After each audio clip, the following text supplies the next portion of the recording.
morning, you two. Look at Good these faces. morning. Good morning. How are we doing? It's a beautiful day in the neighborhood. You know what I'm saying? It is. You know, it is. Fall is here. Pumpkin spice lattes are everywhere. Yeah, it's only 80 degrees in Miami, so crisp fall weather. All right. Love that. What's the humidity level? Still 70% or Actually, what? that's the beauty of it. That's why it feels cooler because there's less humidity. So I guess this means I've adapted finally after 6 years. It's finally about time. Finally. Speaking of pumpkin spice, though, this Nespresso pod is my favorite one that I've had so far. I'm not gonna lie. I just took a sip during the intro play. I was like, ooh, that was good. Spice. It's like not fall. pumpkin spice, but caramel. Just a chef's kiss. Anyways, how was your guys' weekend? We again Well, kind of a slower. You want to shout out that espresso thing real quick? Look at that beauty one right there. That right there. Yeah. Are you trying to get sponsored? It is a sponsor. We got a special little shout out, which we're not like officially announcing anything because we're gonna wait till the Book Direct show where we can like showcase it in real life. But if you're an Airbnb host or a property manager and you love to have quality coffee stations at your properties for your guests, then you need to go sign up with Host GPO and get your coffee box because Good Morning Hospitality approves for sure. We have a custom box just for the Good Morning Hospitality crew, which is pretty much all coffee based. But yeah. So that's the sneak peek. But Brandy, you're going to be getting one here shortly. Yeah, I'm like, where's my box? I was gonna say we got left out. Well, Jamie also feels very left out whenever we play the intro and his face isn't on it. So it's I gotta fix. Who's running the show, anyways? Will I don't know, some amateur man. We have a horrible producer. He sucks. But anyways, now that we're back, how's your guys' week? Everything good, dandy. Yeah, life. It was a good week, I think. I mean, and I had a nice relaxing weekend, tended to my plants. So, well, you know, I was going to say, how was everything in Miami? I know you're probably tired of getting the question, but, Hurricane Ian, how has that impacted Sextant, you guys personally, like living there? Yeah. I mean, Miami just somehow misses all of these hurricanes every year. Knock on so much wood. But I mean, we had to like bring in all of the outdoor furniture and it was very windy and there was some rain and some flooding, but like nothing close to what the West Coast got. So we're very lucky in that respect. And really the only impact on the business was like some people couldn't get out, that were staying. And then some people had to move their stays because they couldn't fly in. But no, we were very lucky. So, yeah, we made it out unscathed. Awesome. That's good to hear. I was that was definitely a little worried. I was like, oh, we're not gonna have Brandy this week. She's gonna be MIA. But you're alive and well, so that's good. But yeah, it's not been easy to look at like what was it? Not Fort Myers, but is it Fort Myers? Fort Myers, yeah. I mean, and Sanibel too. I have friends who have places there, and it's devastating hearing what's happened. Totally washed away. Yeah, it's crazy. So, thoughts and prayers to everybody out there, for sure. Yeah, it was Michael. It was what 2 years ago that Burma had an event down in Marco Island. Is it Marco or Sanibel? No. Marco. I remember there was the Verbo HomeAway conference. There was one of those on Marco Island in September a couple years ago, right in the middle of hurricane season. It's the cheapest time for conferences in Florida, for sure. Yeah. Well, bit of a gamble. Fingers crossed with Book Direct. And I was gonna say, knock on more wood because we're just hoping that thank God Miami didn't get hit, but we have a property in Kissimmee. And thankfully, like that little bubble that the neighborhood it was in, like untouched, super like thankful. But a lot of people like couldn't make it because streets were flooded and a bunch of other stuff, power outages and craziness like that. So yeah, hopefully we just have seen the last of that for this time of year. Would love to actually attend Miami's Book Direct show. I think you're in the clear. Later in October is usually pretty safe. All right. Well, you'll probably give Old or statement, save Brandy. I'd say yeah, save Damien a heart attack. I know that was like as we like came together to do this event, he was like the biggest worry. He's like, "Oh, Miami, I hear about hurricanes all the time," and I was like, "Oh, we'll You're be not supposed to fine." say the H word. Yeah, well, he did. Yeah, well, So. your the venue that the show's at is like a couple blocks from our warehouse. So if it does rain, we'll just move it inside the warehouse. Less I think that would be elegant, but fun. functional. Second story. Yeah. That would be fun. That would be fun. Very cool. Well, speaking of destinations and all the things that happen inside of them, this is a fun conversation because I'm personally passionate about this. But before we go into the actual topic itself, we did see some news, and we want to give a quick shout out to our friends over at STR or STRs with a Z, shorttermrentals.com, for putting out the article about Guesty with some acquisition going out there the last week with the pickup of Kigo and Hiram. I'm guessing is how you say it. I was going to say Hiram, but I think it's Hiram. So yeah, a little bit of a spending spree, which I think we said was kind of expected when they did their fundraise. So, do you guys think any particular reason why on Kigo? I'm kind of curious. I'm also curious. That was the first, years ago now. I've gone through 4 different PMS migrations, so I've kind of I've touched them all at this point. It feels like, and Kigo was the first one, but it was before they had gone through, I think, like a major revamp, and we didn't even on board with them. So I don't even. I'm surprised because I feel like they haven't been as much of part of the conversation. So. I'm also curious. I don't know who has the insight on that. I know a little bit about this deal. Not surprised. So, Kigo's been kind of they were a brainchild for RealPage to break into short-term rentals. And ultimately, it wasn't the right way for a multifamily company to break into short-term rentals. So, RealPage brought in Migo and is going after actually what they're good at, which is multifamily software. So it made sense to kind of divest Kigo and focus on the multifamily product. So, for Guesty, it's a good footprint in Europe. Kigo's pretty strong over there, but I think it's a mutually beneficial deal. It wasn't a fire sale by any means, but it also wasn't, something that bid up the price into the atmosphere for the desire to have Kigo. So it's a win-win for all around. And congrats to those involved. Yeah. Never had the product myself, but I heard about them when I first got into the industry 6 or 7 years ago. So good stuff. Glad they've had a successful sell. Sweet. So yeah, going into that was pretty much the main news. There's a couple other pieces of content around more IPOs. I think there's some companies that are talking about. I forget the name of who, but more trying to follow the success of Airbnb's IPO, which I think is kind of what we saw also when Airbnb went public. Everybody else then tried to go public, which it's kind of has pretty much only worked out for Airbnb. Yeah. And even then, I think they're still down a little bit. Yeah. But everybody's down, so you can't blame them for that. Yeah, 100%. Michael, you want to bring up your interesting article?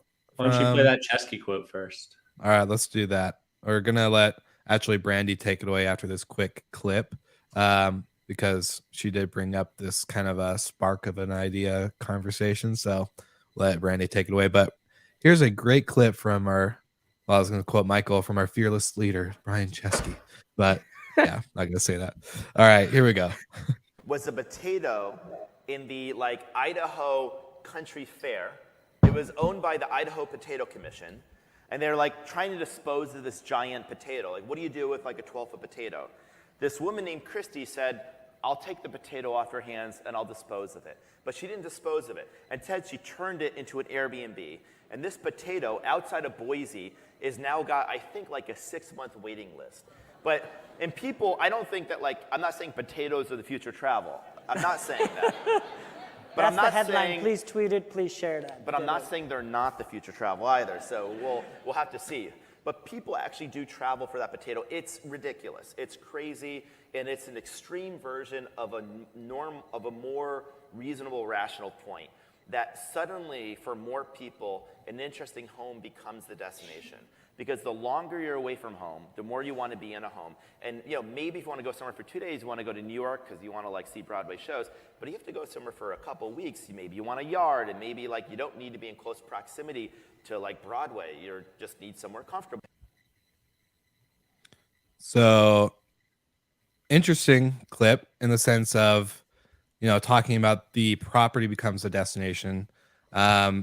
So I think Brandy, like, because what you brought up through your article that you found and kind of shared with us in our group chat was more around the experience too, I think, rather than just the property. So I'll kind of let you showcase that really quick before we dissect this statement. Yeah, so in the current issue of Condé Nast Traveler, they have their predictions for the future of travel. And one of them that caught my eye was that sleeper trains will make a comeback. I have an IRL magazine. Wow. I know. What is that? I know. We show it again. Pretty old school. See? Someone's almost 30. I know. 6 more days. But the article was talking about how this kind of like there's this demand for these destinations that are also the experience. They want the slow travel, kind of the old world elegance that these trains had. So they're these sleeper cars or sleeper trains. They focus on Belmont, which and their European train services, which are usually like one overnight. And I think the one to Istanbul they're bringing back is 5 days. So it's like that really is part of your vacation, and you're specifically, that's obviously not the fastest way to get to wherever you're going, but it's all about this kind of lush luxury that I think is really appealing to people and has this charm that obviously flying doesn't really have anymore.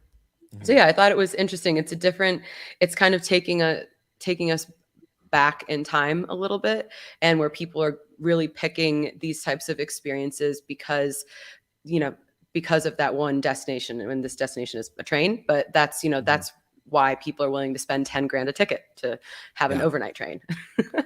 100%. Well, it's just crazy too, because and this will lead perfectly into Michael, but when I first got into vacation rental management, we had a castle. It was about 22,000 square feet in Washington State on 5 acres.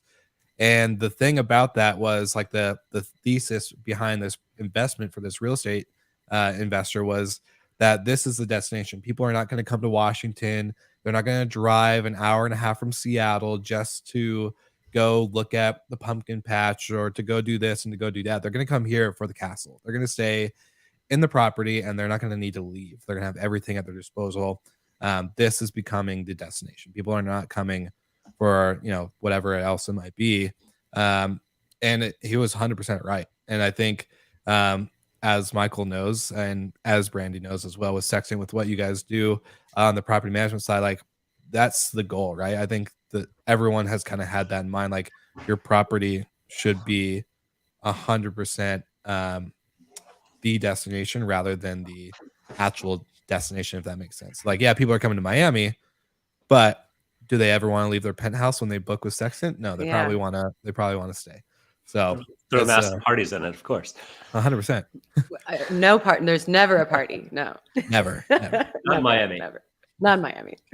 Yeah, look, I think it's part of a new wave of travel where going to Paris or going to London or New York is, I don't want to say played out, but COVID certainly changed traveler behaviors.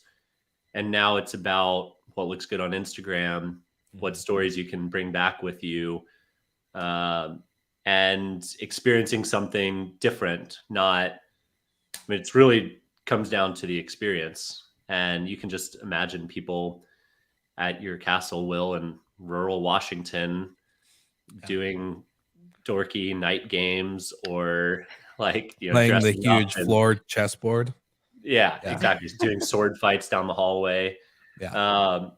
But what Chesky said there, that interesting properties become the destination, is really the impetus of what we've built at Storied Collection, and we couldn't agree more. People want stories, they want Instagram, they want to experience something that they haven't, maybe some of their friends haven't. They can humble brag through their social medias, and there's this trend only is accelerating, with the train piece. I've slept on a sleeper train. It was an absolutely awful experience. I wouldn't recommend it. But to be fair, that was from Serbia to Bulgaria. So I don't know if there's there's different classes, I think, more of sleeper trains. 5-star accommodations than that train. So it was. I think it's going to be a cool trend to watch. You have to be careful, though, to try and repeat, a potato in rural Idaho, right? There can only be so many potatoes in rural Idaho.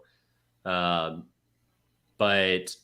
the good news for us at Storied is there's thousands of unique castles and manor houses with unique stories across Europe that, from the place where William Shakespeare got married to a Tudor home that Henry VIII owned. Like, there's every property has a cool and unique history.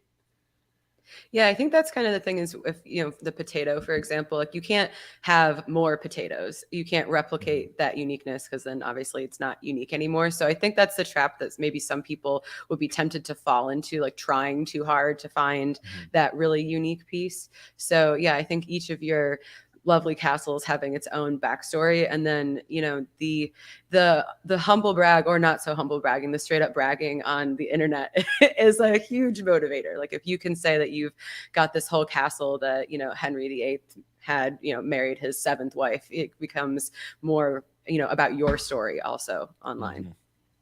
Well, I was gonna say that one of my first kind of like real experiences, I think I've shared this on the podcast before a while ago, but like one of my first hospitality experiences into not just like short-term rentals, but was once I started with Marriott, I went to this boutique brand out in the Oregon coast, and they had not just a hotel, they had a restaurant, they had a brewery, they had all this extra stuff in the same city.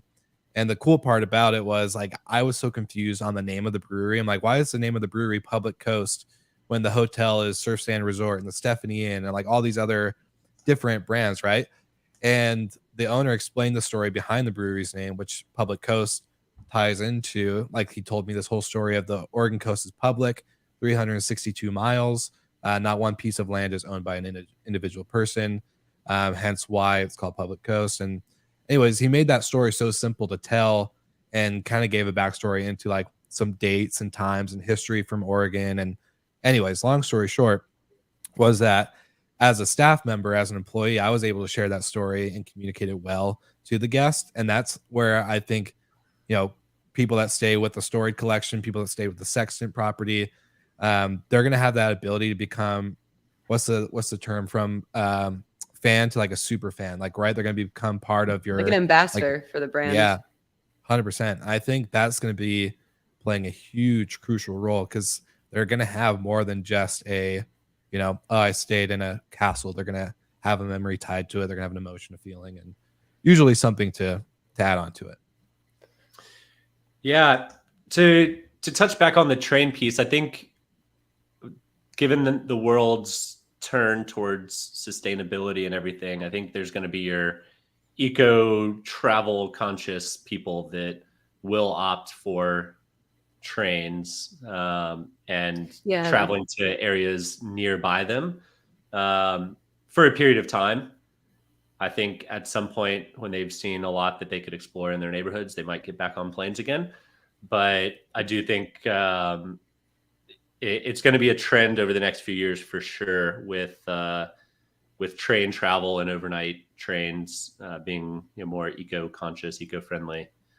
Yeah, that's part of the article. That talks about, I think that a lot of things in this article or in this whole magazine about the future of travel, some of it's very lofty, and I think I don't know how realistic, and I don't know if one of the reasons why incredibly rich people want to take this expensive car is like to reduce their carbon footprint. I mean, I think that sounds nice They get on their private jet, right? Yeah, but it's funny because then a couple pages later, they talk about the future of aviation and all of these like sustainable airplanes, and I'm just like, I feel like that technology is not within the next couple years, like they're trying to make it seem. I mean, I'd love to be surprised, but yeah, I think for the masses, if you're taking just like a normal train, I think train travel is becoming more popular. Like anecdotally, here in South Florida, we have the Bright Line, and so you can go Palm Beach, Fort Lauderdale, Miami, soon to be Orlando, and it's a great experience. So yeah, it will be interesting to kind of see how that evolves over the next couple of years.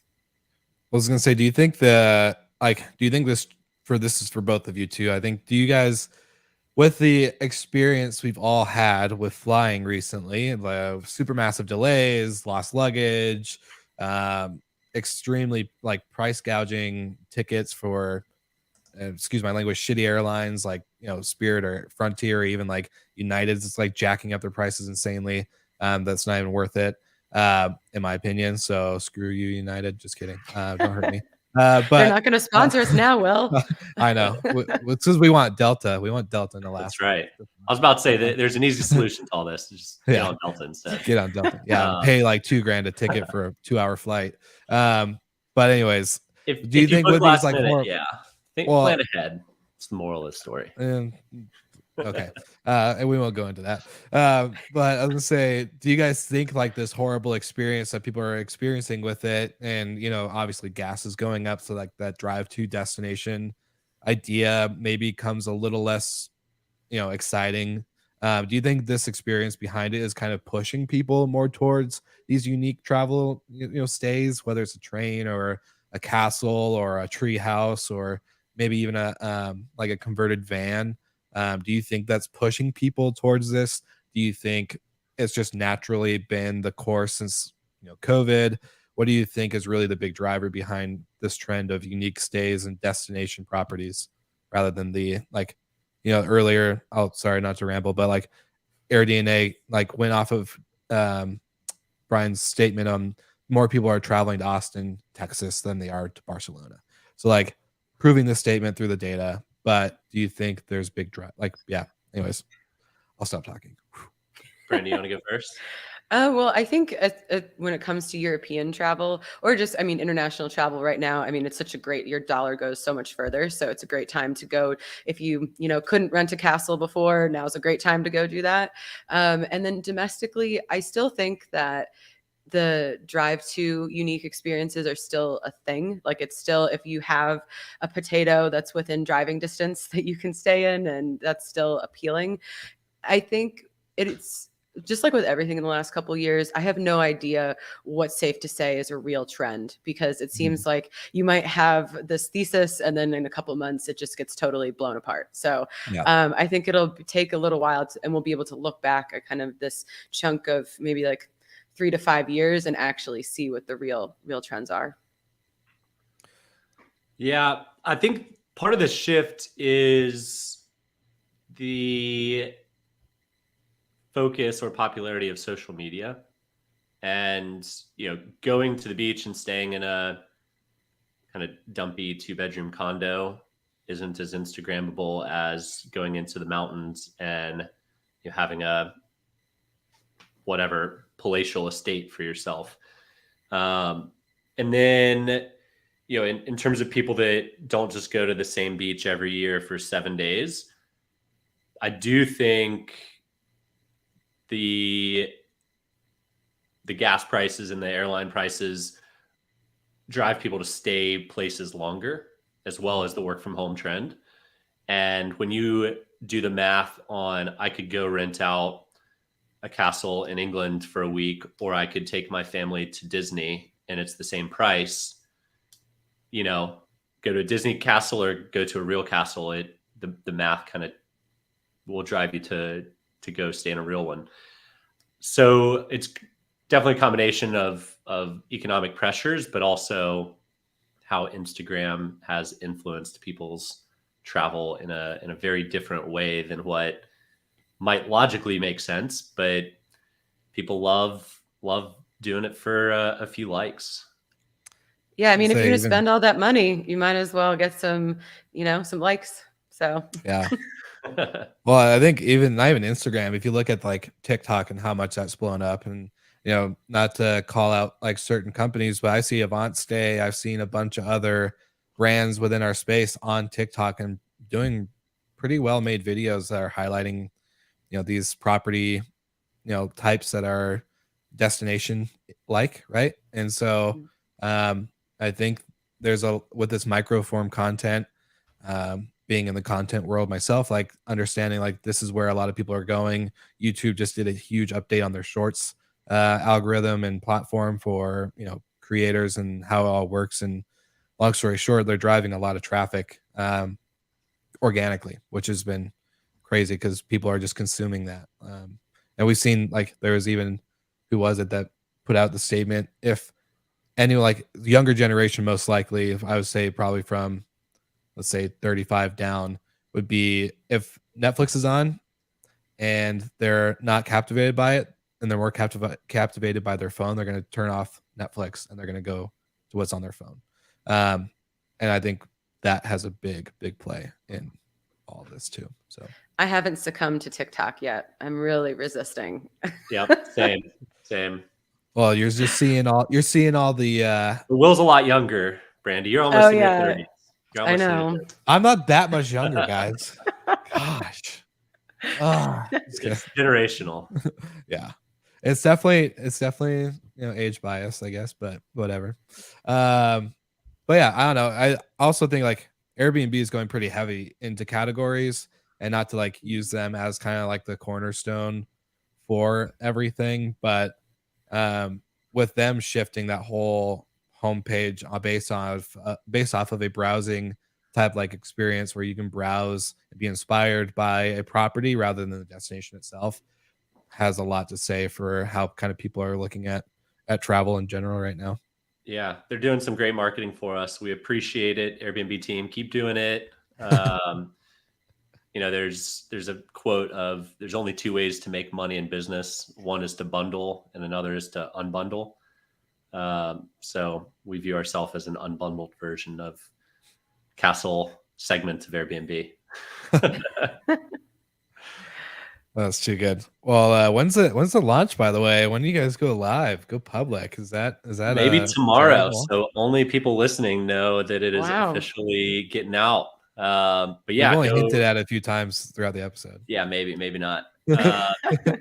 Go follow Storied Collection on Instagram, LinkedIn, whatever. We appreciate it, the support, and help us spread the word. Well, now you have to get a TikTok. So I think they do. We've got a marketing firm that has built one, yeah. But I refuse to download. You're not going to do the TikTok, Michael? We want to see you do a trendy dance with all the cool kids. Yeah, we'll get a dance together at some point. It's going to probably be more like a Bridgerton dance than a. As I say, I think the Book Direct show, the three of us, we're gonna have to make a TikTok. I think that's. Oh my god. Give me a couple cocktails and then we'll see. Couple espresso martinis coming right up. There we go. Definitely. Awesome. Well, good episode today. I would say for all of our live viewers, we had a couple of you say good morning and all that good stuff. So shout out to Brian and Tim for tuning in live. It looks like on LinkedIn. And if you haven't already, make sure you like and subscribe to Everything Good Morning Hospitality on your favorite social media platforms and or podcasting platforms. And we'll see you all again next week. Bye.